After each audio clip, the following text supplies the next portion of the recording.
Thank you, everybody, for coming, and welcome to our admin meeting for Thursday, October 6th. Before we dive in, do we have any public comment on items not on the agenda? Oh, no, we should do roll call first. I would Roll call us, Annie. I would be happy to do so. I have myself, Annie Cathy, Adrian Beck, Andrew Chorney, Carrie Powers, Chet Krauser, Eric Dixon, Jason Emery, Karen Hughes, Kelly McGuire, Kyla Lennox, Melissa Fisher, Nancy Rattel, Sarah Heineman, Sarah Bell, Violet Plummer, Martin Kidston, and Kat. And in 206, we have Chris Lounsbury, Commissioner Strohmeyer, Vincent Pavlish, thank you, Allison France, and Commissioner Swat. Thanks, Annie. So now we can hit this all-important item of any public comment on items not on the agenda. I will add something. All right. First off, apologies for keeping everyone waiting. The reason why I was not here, I was doing an interview on Bear Tracks Bridge. So this is our last admin before the big day on Monday. There will be the Bear Tracks Bridge dedication ceremony kicking off at 12:30 p.m. on Monday, Indigenous Peoples Day on the south end of Bear Tracks Bridge. So folks should come out. It's going to be a big deal. Great. Can I add on to this a little bit? I just want to say thanks and kudos to you, Dave, for a long time ago, kind of planting the seed of this as an idea, seeing this bridge be remade and being cognizant of our history. And you took that seed of an idea, planted it, and brought in all kinds of other people, which is what it takes to turn a vision or an idea into a reality. You did a great job. All these folks, from folks who work at the tribes to entities like MDT and other governments, the city, all lining up and in pretty quick, short order in government time, made this happen. Good work. Well, thanks. It's going to be a big deal. It was a huge lift of teamwork to get to where we are today. And there's going to be a whole lot more than what you typically see at a dedication event, which might simply be bottles of water, a little ribbon to be cut, giant scissors, and maybe some stale cookies. These will be fresh. Well, there's going to be vendors. There will be a whole powwow. It's going to be a big deal. Well, and can I give a shout out to Emmy Bristow? I was just going to do that. Planning in this. Yeah. I mean, this event, is happening because she kind of took it on and is getting it over the finish line. So thank you, Emmy. Yes, Way thank to go, you, Emmy. Missoula County staff at the tip of the spear, as always. I'm done. All right, we have a vast consent agenda, 18 items. Anybody want to talk about any one of these things individually, or can we just address them? With that pregnant pause, I would say I would move to approve the consent agenda. All right. All in favor? Aye. Aye. Consent agenda been approved. All right, we have some commissioner action. Item 1. This is around Barca, and I have to turn the page, but I'm just going to guess it's our own Eric Dixon. And look at that. It is Eric Dixon. Eric. Yes. Good morning. Thank you. Yes. This is our annual request for our Barca funds. So for a quick summary for anyone that's listening that may not be familiar with this, this was House Bill 473 that was passed by the state legislature in 2017 that dedicated an additional increase in gas tax to be used by cities and counties specifically for road and bridge maintenance projects. That first allocation that we received in 2018 was about $130,000. This year we're up to a little over $406,000. And as we try to do with these Barca projects, we spread it around. We did 5 different projects that went from a chip seal in Petty Creek to some asphalt maintenance projects at the Y in East Missoula, Paddy Canyon, and some sort of new construction down in Lolo on Allamont Drive. So we really try to spread this money around to those areas that really need it. And of course, we have more needs than we have funds, so it's easy to find projects to do. So this year we did some good work, spread it around, and we would request that the resolution be signed, and we'll turn that into the state, and we'll get our Barca money for the year to refresh the road fund. So Eric, I want to just do it for folks who are listening in here, a little bit of background on Barca, and please correct me when I get this wrong. my understanding is Barca is collected all over the state, and then the money is reallocated from places that have a lot of fuel buying, like our county is probably top of the tier in the state, and sent off to help with infrastructure projects in places that don't have the kind of gas buying activity that we get. Really, the key piece of this is we don't keep the money we collect. We only keep a small percentage. And could you first make sure I got that correct? And then if you have the numbers at your fingertips, do you have a sense of what percentage of Barca money we collect we actually keep, or how many dollars we collect in total? I guess I get that we're receiving our allocation of 400,000 plus, but how much did we collect? I don't recall. I know that we talked about this a couple years ago when we were going through the local option fuel tax, trying to get that passed. And with the regular gas tax, I think we were less than 10% of what we sent to the state we received for our regular road fund.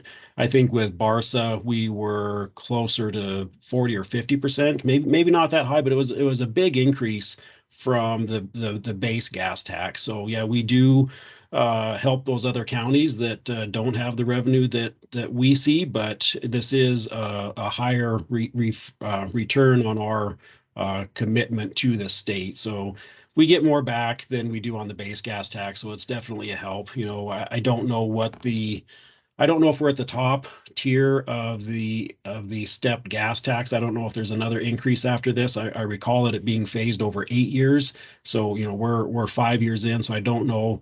Eventually we may be up a little higher. I don't know if we'll hit $500,000, but every increase is a benefit. So we take what we can, and yeah, this is definitely a more worthwhile program than just the base statewide gas tax as far as our return goes. And it helps lighten the burden on property taxes. Yes. Okay, I move that we adopt the resolution. All in favor? Aye. Aye. Thanks, Eric. Thanks. Great. Thank you. Next up is Karen Hughes to talk about something called Cash Vest. I would like to get one. Cash Vest. I think that might be the next item. Oh, I'm sorry. Did I get that one wrong? Yeah. Oh, I'm sorry. Andrew wears the cash Andrew's doing the Cash Vest. No wonder. Go ahead, What are you Karen, talking if you about? want. We're talking about the Go MOU ahead. with the tribe. There are so many cash vests. I blurred I looked below instead of above. Doesn't sound like a good use of money to make a vest out of it. Andrew's wearing the Cash Vest. Karen's going to talk about an MOU with the tribes. Right. So this is a request for the board to approve the memorandum of agreement between the county and the Confederated Salish Kootenai Tribes. We've had this agreement in place more or less for the last since the 1980s. And, it's built on the notion that we share common interests in land stewardship, environmental protection, wildlife habitat, scenery, and that we've had this long cooperative relationship. The tribes fully intends to develop a planning program, both in terms of long-range planning and a regulatory program, but they haven't to this point. And so the agreement more or less is that we help provide that service, and we consult with them when we do development review, but also on long-range planning. And so the only major difference, this is pretty much, again, just something that we renew. We do it every 5 years. The major difference is that we did more specifically call out not just the development review piece, but also an intention to cooperate on long-range planning together. And this is important, after the legislative session is over, we intend to go back and update our comprehensive planning documents for the county. And we really want to make sure we're doing that in a collaborative way with the tribes. And we've talked about that. So this essentially what you're doing is kind of pre-approving we hold an annual meeting with the tribes, as you know. It's in Pablo next week, and we'll have an agenda posted, but we wanted to get this in your admin agenda so that it's kind of pre-approved, so that if the commission and the tribes are ready to sign next week at your meeting, that you can do that. So that's, I guess, the extent of it. Thanks. I would move that we approve the MOA. All right, all in favor? Thanks. Now the cash. Now the cash bets. You know, I was really looking forward to having Karen present that. I think she would have done a fine job. I'm here today to present Cash Fest. It's a firm. You see my slide? Yeah. That I'd like to enter into for data analysis for liquidity management of our cash balances.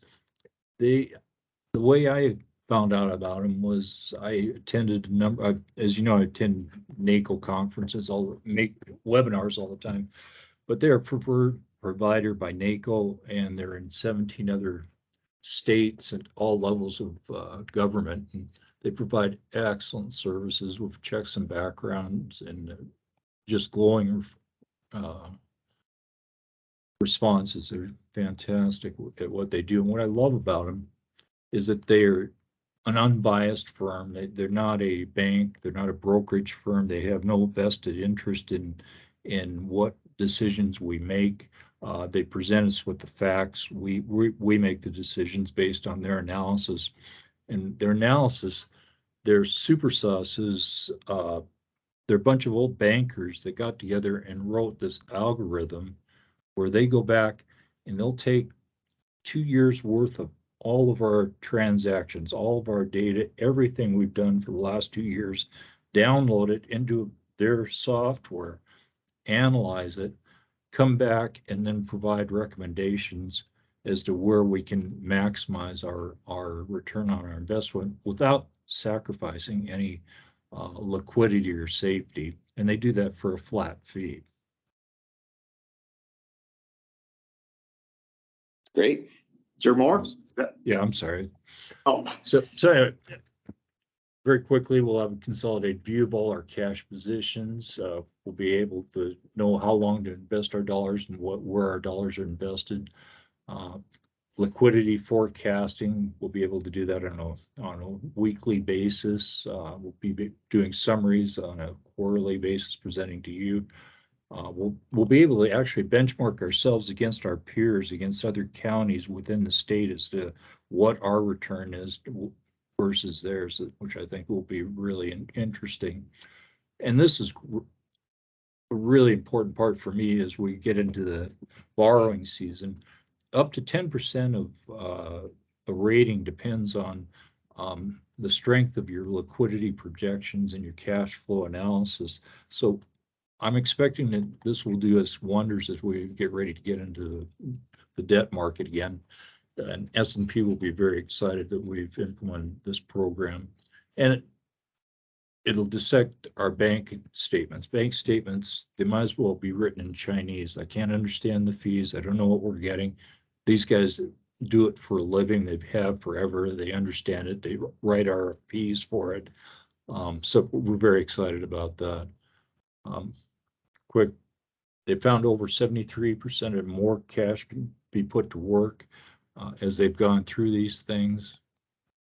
Quickly, it is just sort of what we'll be seeing, the purple representing the more of the fixed incomes investments, the lighter blue would be perhaps a higher yielding variable rate, orange would be very liquid. But we'll get these sort of charts going forward as we look at our historical data. And we'll get management summaries as I mentioned. And we'll be able to understand our bank statements. And as I said earlier, it accounts for about 10% of our framework for our ratings. So I'm all on board. I think it's a great product. I would wholeheartedly ask the board for their approval. And So with that, Andrew, with that last piece, does that mean our credit rating would go up by up to 10% because we've engaged a firm to do this type of work? well, what it means is that of the overall rating, 10% of that rating is based on our cash management practices. So because our cash management practices have improved, that portion of the rating. I see. We'll see a significant jump. I've been wanting to get to AA+ on all our investments for a long time, so that would be great. You know, Okay, thank you. You bet. Okay, sounds like a good investment. So I would move that we approve the contract. All right, all in favor? Aye. Thank you. Thanks, Andrew. You bet. Thank you. Okay, next up is Kelly McGuire. Two things. Yeah, hello. Yeah, if we could bundle these, that would be great. The first one is pretty simple. It's just an updated special conditions form for our grant, and this just changes the date that the grant reports are due. And the second is a subrecipient agreement with Interroads. This is one that I should have gotten to a while ago, but we've had just a lot on our plate.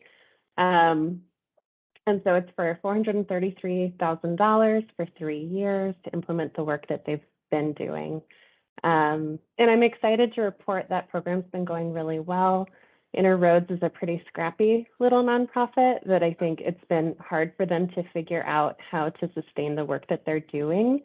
You know, wilderness therapy, which is what they provide, can be done in a sustainable way if you're only serving kids from high income families who can afford to pay privately, but that's not what they want to do. And so this grant has really afforded them some stability to be able to figure out how to be more sustainable as an organization.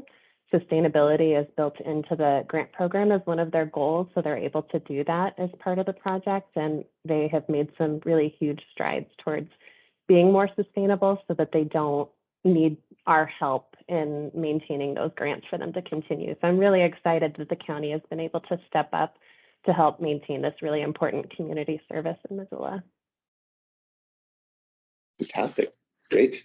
Yeah, I've known about them for years. They do really good work. Yeah. Yeah, I'd move we approve items 4 and 5. All right, all in favor? Aye. Thanks, Yeah. Kelly. Is there anyone who wanted to comment on that out there? Okay. All right, Adrian. Good morning, Commissioners.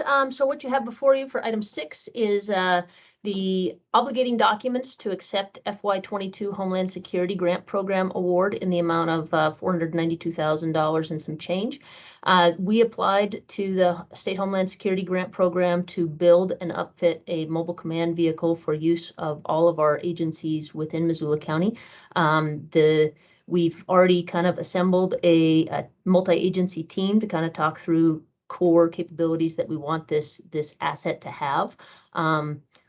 We were awarded this a little bit less than what we asked for, and in this current market, we're not exactly sure what we might have to scrap to come under budget, but we're going to give it a shot. Adrian, what is could you describe what this will actually look like? Yeah, you bet. So you've probably seen these in other communities and certainly in disasters. They're pretty commonplace, but they look similar to an upfitted RV. And the primary purpose of this is to bring to a scene of an emergency that is a longer duration event where the incident commander and necessary support agencies and personnel can have a meeting space to have kind of critical meeting out of the elements. But more than anything, it's a communications platform. So it enables agencies to bring their laptops and whip out an incident action plan to conduct briefings from.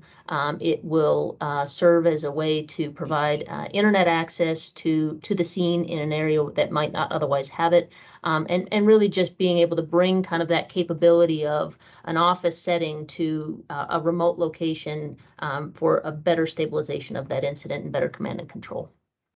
Will this be used by our Type 3 team or others? Yeah, indeed. It is intended to be used not only for the incident management team and be the deployable asset, but also by the Sheriff's Department, Police Department, and any of our fire agencies as well. And for that matter, search and rescue or any of our response agencies that have a kind of a protracted incident that requires this asset. Thanks. Fantastic. And Juan's back. Sorry, I'm late.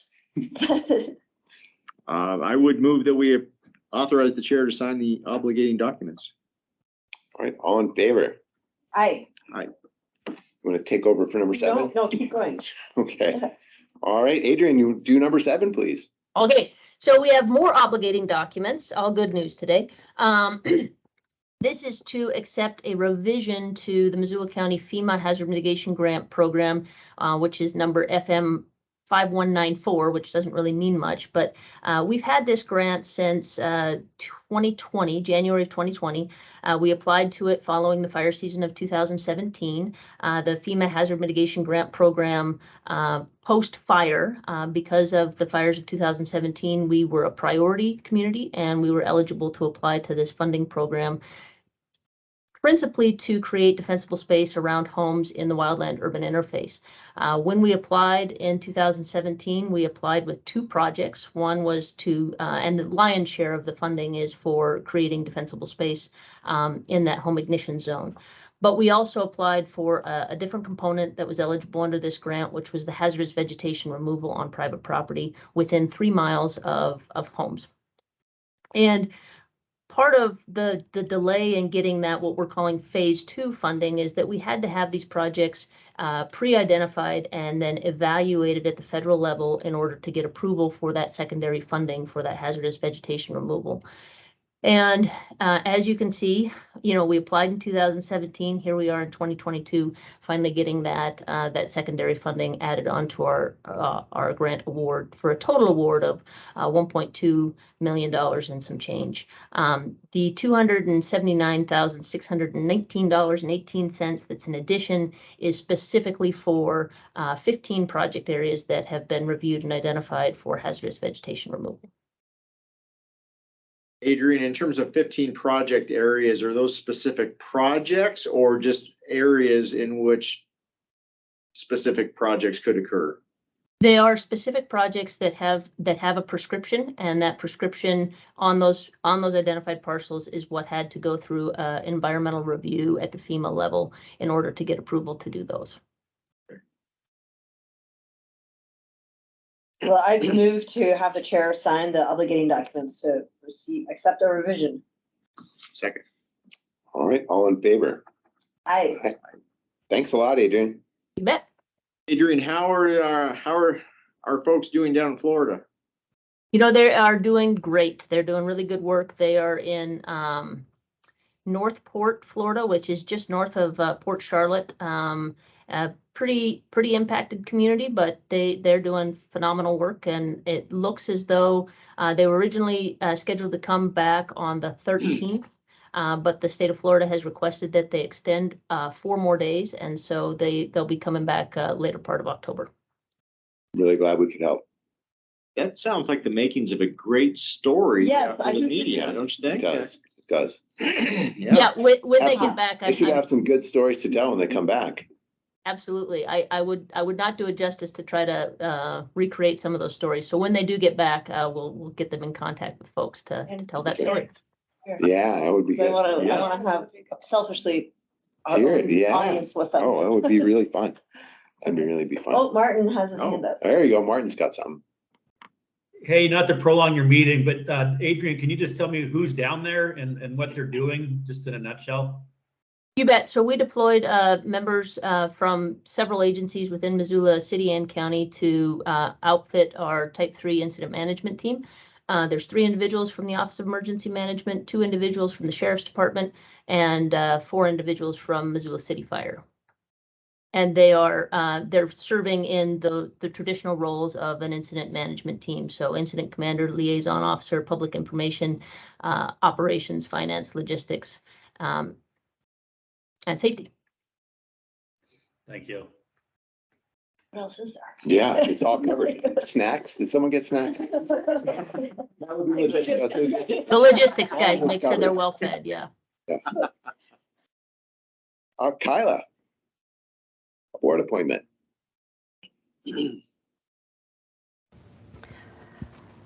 Hi, Commissioners. So this is for the Food Policy Advisory Board. We had Jessica Allred resign, leaving her term vacant through December 31st, 2024. We had one new applicant, Scott Billadu. So with these boards, this has an alternate seat. So the motion would be to move the first alternate, which is a county-appointed alternate, Jody Willis, to fill the remainder of that term, that vacant term through December 31st, 2024. And then Willis to or appoint... Wills. Okay. And then to appoint Scott as the first alternate, filling the remainder of the term through December of 2022. But because the term is so short, it would be to also renew and reappoint him to a 3-year term through December 31st of 2025. Thanks. I move that we do exactly what Kyla just said. Excellent. Second, and Scott Villadu will be a He'll be great. fantastic He'll be addition great. to Yeah. the board, so. Yeah, good to have someone with a restaurateur Yep. involved. All right, all in favor? Aye. Thanks, Kyla. And next up is Karen. Hi, thank you for your time today, and I want to shout out to Annie for helping me get this on the agenda at the very last minute. Thank you. These are two pay plan rule changes we need to get into effect, effective back to 9/18/22, since these changes will be showing effective on tomorrow's pay date.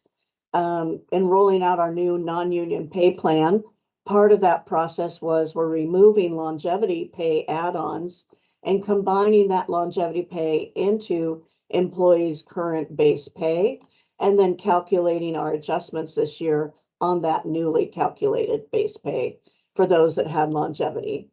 And can you see my screen? Yes. Yeah. The second one is about promotions, and our promotional language used to be very concrete, and that anybody who got a raise would automatically, or a promotion to a new grade, would automatically get either a 10% increase or at least 2% over the entry level, whichever was highest. That was causing internal equity issues over the years, with leapfrogging sometimes when people would be in the same position as someone else and earning more than the person next to them. This allows us in HR to have the discretion to look internally and externally when handling promotions and make sure we maintain internal equity per the new procedures in our pay plan. There will be more pay plan rules coming in the next week or two as we get those ironed out to fit our pay plan much better. Chris, do you have anything to add to any of this? Okay. I'd move to approve the proposed HR pay policy changes. And thank you for the approval on the pay plan. We're getting a lot of positive reactions mostly. So Good. thank you. We're just about done rolling that out. All right, all in favor? Aye. All right, thank you. Thanks, Karen. Oh, we have a bunch of correspondence. Talk about this, the Lolo RSID.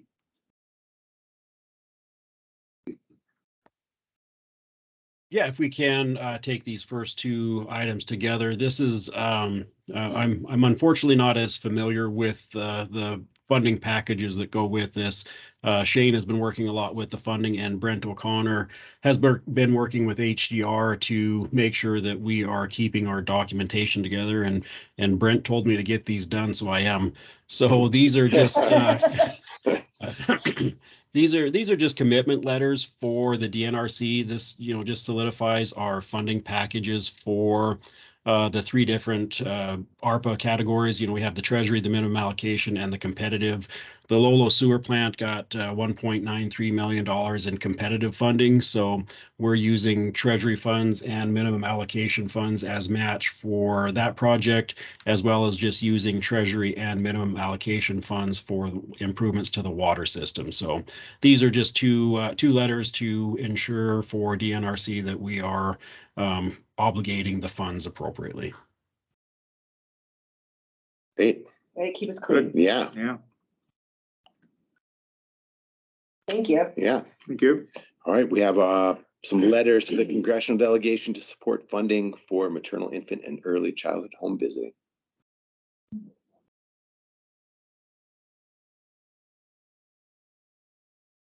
Hi, I'm Sarah Heineman. I think I'm presenting this one with Allison, but we are due for the federal reauthorization of the Mig V funding, so that maternal, infant, early childhood home visiting. It's the federal funding that passes through the state that funds our Nurse Family Partnership and Parents as Teachers program. In addition, across the state, Family Spirit and Safe Care, the other two programs that are funded by this. So there's 4 total evidence-based home visiting programs in Montana that are supported by this funding. So the bill that is currently on the table is to ask to increase the federal funding by $200 million annually for a total of $1.4 billion increase over the next 5 years. Obviously, we'd like to support this for continued investment in serving our families. And part of the package would be to invest in workforce development and retention of home visitors, as well as being able to expand to the number of families that are eligible but are not being seen currently. So we're asking for support from our commission to encourage our representatives to support this bipartisan bill. Absolutely. Yeah, I don't know how we will send this letter. Thanks for crafting it. Thank you. Thank you very much. All right, I'm not sure who's going to speak on Connect Broadband Grant for Missoula County. Yeah, so this Jason. actually is a letter that you guys already signed, and this is just noticing a letter for one of the broadband projects that I don't know if Jason is on and wants to speak more specifically to it, but this is actually meant to get out prior to having an admin commission. Okay, all right. The next one, this is a big one on the Homeland. What's that? I was just saying, oh, it's so minor. Oh, No one yeah. has any interest. Yeah, nobody has any interest in this one. Yeah, nobody wants to talk about Holland Lake. Wow. Chet, could you give us a briefing on this letter? Yeah, sure. Thanks, Commissioners. Chet Krauser, Chief Lands and Communities Officer. So this is one that we talked about in our update earlier this week. I think Martin even got some, put some of this in a news story already, but yeah, there's been a lot of publicity and meetings, et cetera, public engagement in the proposal for expansion at Holland Lake Lodge.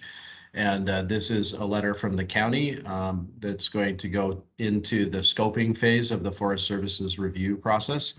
We've highlighted a number of concerns in terms of resource values and impacts to the community, public safety, recreational opportunities, experience, grizzly bear habitat, and other T&E species, et cetera, and are encouraging that maybe a more thorough assessment be done in terms of assessing the impacts associated with this proposal. Right now, the Forest Service is approaching this with a categorical exclusion, which we feel is probably not the adequate level of analysis. So this will go into that process. Comments are due on the 7th, and there will be more process to follow as the Forest Service revises their evaluation. And the way I understand it, based on some recent meetings, is that there will be another public comment period that'll be coming here in the next couple of months. So we'll probably be back to talk more about that.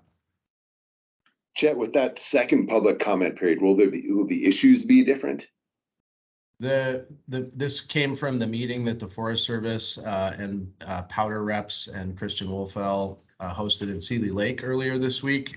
So I don't know the specific details, Josh, but what I heard in that meeting was that the Forest Service will be taking a look at all of the public comments and making a determination and better assessing the impacts that have been raised or concerns that have been raised by the public. And then there will be more definition around some of their decision-making process that the public will be able to comment on at that point. So I think it'll sort of depend upon exactly what their continued evaluation of comments looks like, and then also putting a little bit more detail with their specialists into those specific impacts. Thanks. Chet, so it's still a little bit foggy to me here. Will that second comment period be, because it seems like a decision needs to be made on the part of the Forest Service whether they're going to stay the course with a categorical exclusion or make the next step to an EA or EIS, which would also include a public process. So what would folks be commenting on at that second comment period? Yeah, I'll just leave it at that. Yeah, I'm not entirely sure on that, Dave, because it was just discussed in this meeting. I don't know, hopefully there will be some additional detail that gets at some of those questions. The way I understood it in the meeting was that this first phase is scoping in terms of collecting some general input, and that the next phase of analysis would actually be looking at with some of their specialists, so like their biologists and other folks on their interdisciplinary team, being informed by the public comment, but then also taking that next step and looking at impacts, and then they'll have some more information to share with the public, and that's what the public would be able to comment on. And again, this is my understanding based on hearing the conversation. So we'll need to wait to see some more specifics from the Forest Service.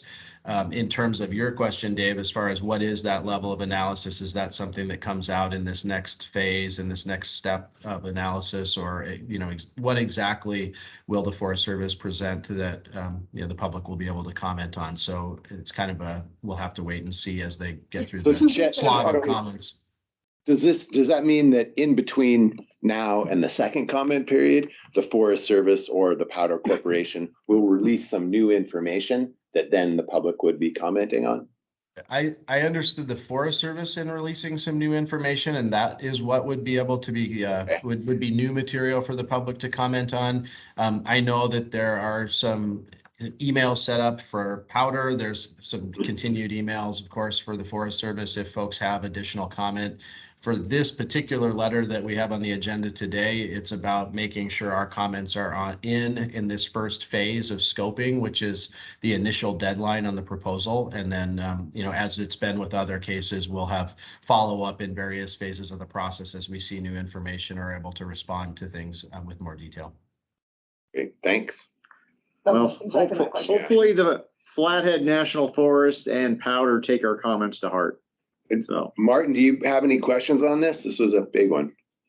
I do. Just real quick, I'm looking at a letter that we ran from Senator Tester late last month. And in his letter, he suggested that Missoula County will need to grant additional permits for the site development beyond the Forest Service process. And I'm wondering if that was a misstatement, or is there actually permits that you guys will be considering as part of this project in some way? Permits is that just like our normal standard, like health department? Check. Yeah, so I think in a general sense, Martin, there will be some involvement with the county. I think the specifics of the proposal when it gets to a permitting level will help decide exactly what the county's role is in that. We're not 100% sure of what all we would have a role in. Some areas we probably at this point could identify as likely and others less likely, but we would need to see what the final proposal is to really know. All right, thank you. Great. Well, thanks for putting this letter together, Chet, and for following this pretty intense situation, going to meetings, engaging with the corporation and engaging with neighbors. And the Forest Service. Yeah, absolutely. Happy to do it. Thanks. All right. Do we have any other discussion items? Events and invitations. Got everything signed. I believe we're done. Thanks, everybody. Thank you. All right. Thank you. Thank you.